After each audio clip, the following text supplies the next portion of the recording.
Hololive Korea would be a literal money printer. The market is ready, the fans are dedicated, and the talent pool is absurdly deep. So why hasn't Cavern Corp done it yet? Today we're breaking down the how and the why. I'm going to show you exactly how I built Hololive Korea from the ground up, and why the reasons it doesn't exist yet are actually more complicated than you think. First, let's kill the argument that Korea might not work. It already works. We've seen virtual idol groups in Korea pulling serious numbers, topping charts, and triggering the kind of obsessive fandom behavior that Hololive thrives on. The Korean audience doesn't just watch VTubers, they treat them like idols. They organize birthday cafes, buy out Subway ads, and create a domestic ecosystem that is incredibly self-sustaining. Hololive doesn't need to test its market, they just need to figure out how to scale it without breaking their own brand. If I'm the producer, here's the Holo Korea blueprint. First, no major K-pop label partnership. This is 100% cover-owned brands. To make it work, we need a 6-member debut class, a generation 0 that sets the standard. I'd split them like this: the power duo, two high recognition picks, think former survival show contestants or known entities in the idol world who want the freedom of a digital avatar. The wildcard, one producer's pick, a veteran streamer or a legendary cosplayer with otaku energy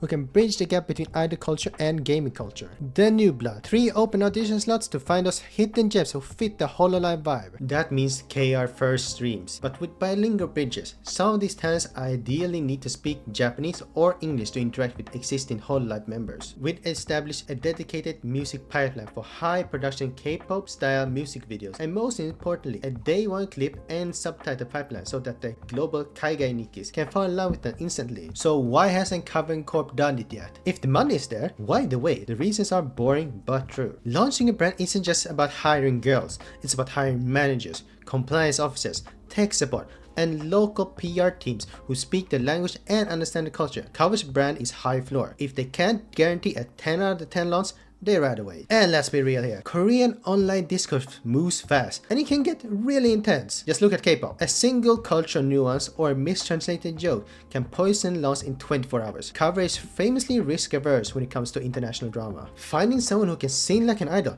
stream for 6 hours straight, maintain professional boundaries, and handle extreme internet scrutiny, that's a rare person. Finding 6 of them at the same time, now that's a miracle. Right now, Cover is focused on the ENID pipeline and how they can incorporate them into their 3D tech infrastructure, the same way they have done with JP. They aren't just building a brand, they're building an ecosystem. KR might just be further down the list of priorities. But if I were running the marketing for Hololive Korea, the launch would be a blitz. We start with the training arc, silhouette teasers, and short voice clips, but also high quality vocal snippets and teasers to show that they aren't just streamers, they are performers. When it comes to the debut weekend, a classic relay, but it ends with a group variety show. Think a survival show parody where they compete in ridiculous minigames. It honors Korean entertainment culture while staying Hololive weird.